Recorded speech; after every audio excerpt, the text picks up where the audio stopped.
Hi, this is David with Monofit Training Systems, and we are doing a 5-minute fundamentals on the kettlebell press, specifically the shoulder press. Unlike dumbbells, because of the kettlebell shape, it requires a little bit different flexibility, and the load is a little bit different. And the hand placement and the placement of the kettlebell itself is also very important.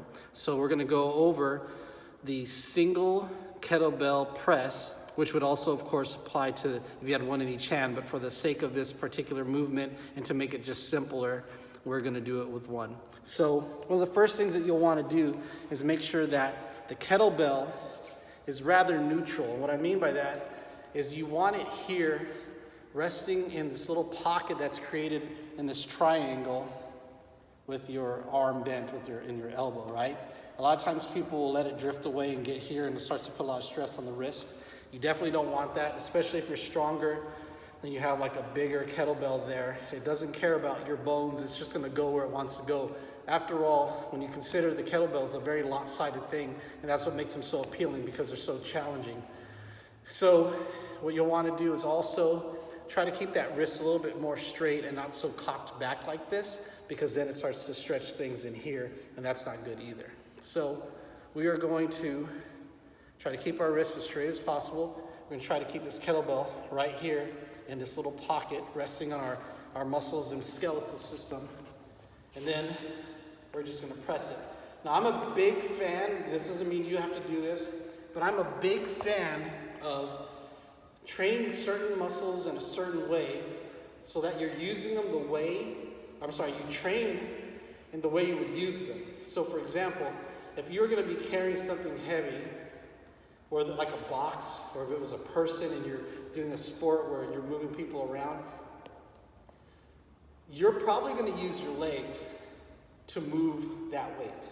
Most people don't put things away in the garage or put some things away in their workshop by muscling them up. That's just not the way we move things. We usually use every advantage that we can.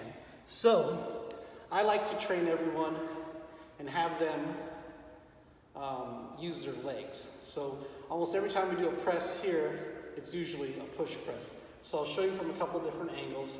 So we're going to have this in the pocket. My arm is rested against my rib cage. I have a pretty neutral spine. I'm not loaded.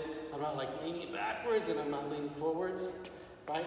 So I'm just going to drive this straight up. And one of the objectives is I get my bicep right by my ear.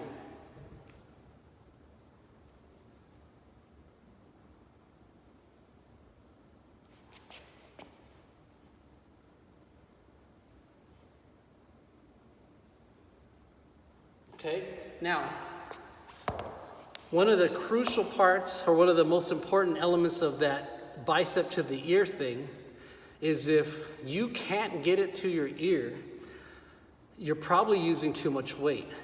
And one of the bigger issues with the kettlebell, because of its weight distribution, is if you're pressing and you can't get this here, you have flexibility issues, but you also could end up that you have too much weight. And if you have too much weight and you're out here like this, there's a ton of strain happening to your front delts and to your traps.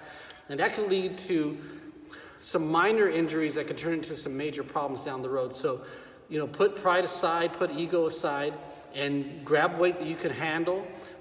There's so many different ways to train with kettlebells that we'll cover at another time. But again, 10, 12, 15 reps, depending on what your goals are. You can even go, once you get used to this and now you want to go a little bit heavier, you can cut it back and go to 8 or 5 reps if you're working on, pure strength. But make sure that your form is always dialed in with kettlebells, because they can get a little bit wonky on you, and I don't want anybody getting hurt. So make sure that you got that posture, you got that little pocket created, you keep your wrist kind of straight, and then when you use those hips to drive, it gets right there by that ear. Okay? So, again, write things down, set goals, achieve those goals, and then try new stuff.